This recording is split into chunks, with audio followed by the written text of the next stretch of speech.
নমস্কাৰ, মই শাকিল আহমেদ আপোনালোক সকলোকে স্বাগতম জনাইছো। ইয়াৰ পূৰ্বতে মই এনআৰসি সম্বন্ধীয় এটি ভিডিঅ' বনাইছিলো যে ইতিমধ্যে 15 ফেব্ৰুৱাৰী তাৰিখৰ পৰা যি দাবী আবেদন প্ৰক্ৰিয়া শুনানি চলি আছে আৰু এই শুনানি প্ৰক্ৰিয়াত আপোনালোকে কেনেদৰে অংশগ্ৰহণ কৰিব বা কি কি নথিপত্ৰ এই দাবী আপত্তিৰ শুনানি প্ৰক্ৰিয়াত অংশগ্ৰহণ কৰোঁতে আপোনালোকৰ প্ৰয়োজন হ'ব সেই সম্পূৰ্ণ বিতং কথা বিৱৰি আপোনালোকৰ কাৰণে এটি ভিডিঅ' বনাইছিলো।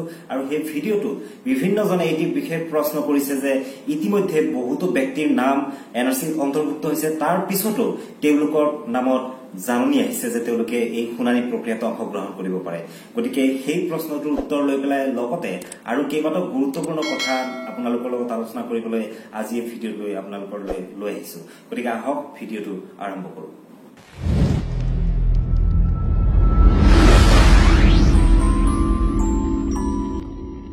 হয়, ইতিমধ্যে যিসকলৰ নাম চূড়ান্ত খচৰা তালিকাত অন্তৰ্ভুক্ত হৈছে তাৰ পিছতো তেওঁলোকৰ নামত এতিয়া এই দাবী আপত্তিৰ যি শুনানি প্ৰক্ৰিয়া চলি আছে এই প্ৰক্ৰিয়াত তেওঁলোকক অংশগ্ৰহণ কৰাৰ বাবে তেওঁলোকক জাননী প্ৰদান কৰা হৈছে। ইয়াতে এটা কথা উল্লেখযোগ্য যে যদি আপুনি যি লিগেসি ডাটা বা যি লিগেসি কোড বা যি বংশবৃক্ষৰ ব্যৱহাৰ কৰিছে সেই বংশবৃক্ষ বা একে লিগেসি ডাটা কোড ব্যৱহাৰ কৰা যদি কোনোবা ব্যক্তিৰ নাম ইতিমধ্যে অন্তৰ্ভুক্ত হোৱা নাই আৰু সেইজন ব্যক্তিয়ে যদি ক্লেইমৰ আবেদন ক্লেইম কৰিছিলে তেতিয়াহলে সেইজন ব্যক্তিৰ সপক্ষে আপোনাক সাক্ষী দিয়াৰ কাৰণে নোটিছ আপোনালৈ প্ৰেৰণ কৰিব পাৰে। উদাহৰণস্বৰূপে মই কথাটো আপোনাক বুজোৱাৰ কাৰণে অলপ সহজ কৰি এটি উদাহৰণ দিবলৈ লৈছো। ধৰা হল একেটা লিগেসি ডাটা কোড একেটা ফ্যামিলি ট্ৰি ব্যৱহাৰ কৰি তিনিজন মানুহে এপ্লাই কৰিছিলে। ধৰক এ বি চি তিনিজন ব্যক্তিয়ে এপ্লাই কৰিছিলে একেটা লিগেসি ডাটা কোড একেটা ফ্যামিলি ট্ৰি ব্যৱহাৰ কৰি নাম অন্তৰ্ভুক্তৰ কাৰণে দাবী আবেদন কৰিছিলে এনআৰসি। এতিয়া এ আৰু চিৰ নামটো এনআৰসিৰ চূড়ান্ত খচৰা তালিকাত অন্তৰ্ভুক্ত হৈছে। বি যিগৰাকী ব্যক্তি তেখেতৰ নামটো সম্পূৰ্ণ খচৰা তালিকাত অন্তৰ্ভুক্ত হোৱা নাই।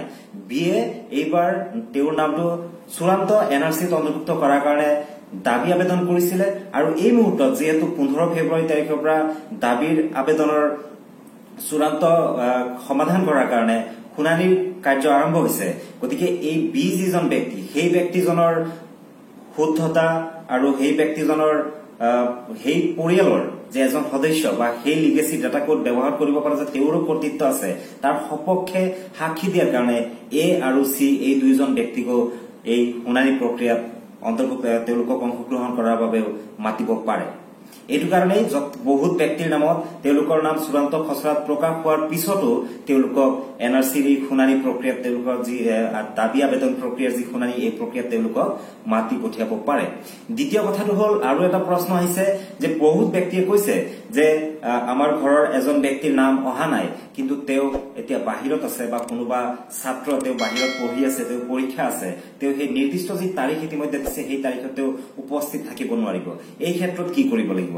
এই ক্ষেত্ৰত প্ৰথম কথাটো হল যে পৰিয়ালৰ ধৰা হল এজন মানুহে তেওঁৰ নামটো অহা নাই, তেওঁ বিদেশত আছে, ভাৰতবৰ্ষৰ বাহিৰত বা ভাৰতবৰ্ষৰ বেলেগ ঠাইত আছে, তেওঁ সেই নিৰ্দিষ্ট তাৰিখত আহিব নোৱাৰে। তেতিয়াহলে পৰিয়ালৰ যিজন মুৰব্বী অৰ্থাৎ যিজন মুৰব্বীয়ে দাবী আবেদন কৰোতে তেওঁ আবেদনকাৰী হিচাপে তাতে স্বাক্ষৰ কৰিছিলে আৰু লগতে যিসকল ব্যক্তিক সেই জাননীৰ জৰিয়তে উপস্থিত থাকিবৰ কাৰণে শুনানি প্ৰক্ৰিয়াত উপস্থিত থাকিবৰ কাৰণে কোৱা হৈছে সেই ব্যক্তিসকলে সেই জাননী প্ৰক্ৰিয়াত অংশগ্ৰহণ কৰি যিজন অন ডিউটি এলআৰচিআৰ আছে, যিজন বিষয়া আছে, বিষয়াৰ লগত কথা পাতি তেওঁ যদি প্ৰয়োজন সাপেক্ষে যিখিনি প্ৰয়োজনীয় নথিপত্ৰ সেইখিনি নথিপত্ৰ দি পেলাই যদি আপুনি সেই বিষয়াজনক সন্তুষ্ট কৰিব পাৰে বা আপুনি সেয়া প্ৰতিপন্ন কৰিব পাৰে যে এইজন সদস্য আমাৰ পৰিয়ালৰ হয় বা এইজন সদস্য আমাৰ যি লিগেসি ডাটা কোড বা আমাৰ ফ্যামিলি ট্ৰিৰ ব্যক্তি হয়, সেই কথা যদি আপোনালোকে প্ৰমাণ কৰিব পাৰে তেতিয়াহলে কিজানি যিজন ব্যক্তিৰ নাম অহা নাই তেওঁ বাহিৰত থাকিলেও কিজানি সেয়া সম্ভৱ হৈ উঠিব পাৰে।